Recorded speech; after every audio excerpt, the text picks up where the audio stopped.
एक स्त्रीरोग एवं प्रसूति विशेषज्ञ हूँ और अभी-अभी माँ बनी हूँ। कल मदर्स डे है, माँ के बारे में गान गाती हुई पोस्टेज़ सोशल मीडिया के हर एक प्लेटफ़ॉर्म पे डाली जाएँगी और डालनी भी चाहिए, it's a very special day. But Indian society में जब कोई माँ एक वर्ड बोलती है, तो या तो उसको एरोगेंट एटीट्यूड या आजकल की ज़्यादा पढ़ी-लिखी लड़कियाँ जाता है, उनके बारे में नेगेटिविटी फैलाई जाती है और वो वर्ड है नो। जी हाँ, आपने सही सुना। नो को बाउंड्री की तरह कंसिडर नहीं किया जाता। इसको ईगो पर लेकर आपको जज किया जाता है। कुछ एग्ज़ाम्पल से समझिए, अगर एक न्यूबॉर्न की माँ है, वो अपने बच्चे को पप्पी लेने से, किस करने से मना कर रही है और किस करने का मतलब सिर्फ़ होठों पे नहीं, गाल पे, फेस पे, कहीं पे भी, इवन हाथ पे, क्योंकि बच्चे बार-बार मुँह में हाथ देते हैं, जो कि एक डेवलपमेंटल पार्ट है चाइल्डहुड का। तो किस करने से अगर माँ मना कर रही है, क्योंकि वो ये समझती है कि बच्चे की इम्यूनिटी कमज़ोर है और अगर आप उसे किस करेंगे या उसके पास ज़्यादा जाएँगे, तो उसको इन्फेक्शियस डिसीज़ होने के चांसेस बहुत ज़्यादा बढ़ जाते हैं, जिससे बच्चे कई बार आईसीयू में लैंड अप करते हैं और कई अनक्योरेबल इन्फेक्शंस की वजह से उन बच्चों की डेथ भी हो जाती है। तो अगर आपने ये किया, तो हम तो अपना इमोशंस दिखा रहे थे, हम तो बच्चे को लाड़ कर रहे थे, ये बोल के इस बात को नकार दिया जाता है।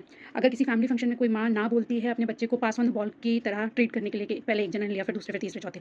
आपका लाड़ जताने का तरीका हो सकता है, आप उस बच्चे को उस टाइम के लिए ट्रॉफ़ी की तरह या फिर सोशल मीडिया पे पोस्ट करने के लिए, फ़ोटो के लिए ले रहे हैं। बट बच्चा बहुत ज़्यादा सेंसिटिव होता है। वो हैंड टच, वॉइस टच के लिए एप्रीहेंसिव हो सकता है, इरिटेबल हो सकता है। एंड ऑफ द डे जिसको आप लाड कह रहे हैं, जिसको आप अपना कंसर्न कह रहे हैं, हो सकता है वही बच्चे को परेशान कर दे। अगर इस चीज़ के लिए कोई माँ ना बोलती है, तो हाँ भई, वो एरोगेंट हो जाती है और वो ज़्यादा पढ़ी-लिखी हो जाती है।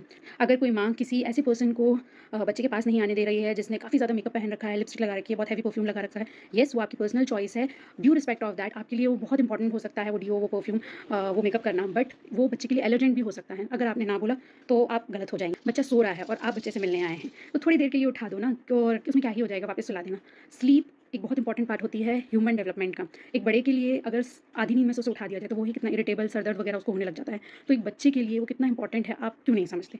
ना अगर आपने यहाँ बोला, तो आप फिर से बुरी हो जाएँगी। अपने बच्चे को जंक फूड, बिस्किट, नमकीन, आज की जनरेशन में नो शुगर, नो सॉल्ट देना के लिए मना कर रही है, तो फिर कुछ नहीं बिगड़ता, एक से क्या ही होता है, छोटी-सी ही तो बात है, या फ़ोन देने को मना करे, तो 5-10 मिनट में क्या ही बिगड़ जाता है?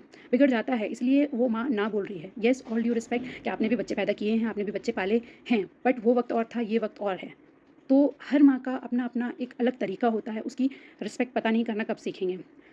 मदर्स डे है, तो अगर कोई माँ किसी बच्चे के लिए ना बोल रही है, क्योंकि वो माँ है या फिर वो पेरेंट्स हैं, उस बच्चे के लिए ना बोल रहे हैं, तो उस ना की रिस्पेक्ट करनी सीखिए। वो बच्चे का बुरा नहीं चाह रहे हैं। हाँ, आपको लाड है, प्यार है, इमोशन है, बट आपके अनकंट्रोल्ड इमोशन जो है वो बच्चे के लिए नुकसानदायक हो सकते हैं। आप रीज़न पूछ सकते हैं, आप थोड़ी देर रुक सकते हैं, वो चीज़ थोड़ी देर अवॉइड कर सकते हैं, पर बच्चा ये सब नहीं कर सकता। तो जी हाँ, अगर मदर्स डे पे किसी माँ को सही गिफ्ट देना है, तो अंडरस्टैंडिंग दीजिए, उसे उसकी ना की वैल्यू करना सीखिए, बाउंड्रीज़ कंसिडर कीजिए, ना कि उसे अपने ईगो पे लीजिए। And very happy Mother's Day to all the mothers जिन्होंने क्रोनोलॉजिकल ऑर्डर को तोड़ते हुए ना बोलना सीखा है, क्योंकि ना बोलना हमारे कल्चर में एक पाप सा माना जाता है। So once again, happy Mother's Day to all and respect the boundary. Consider no as no.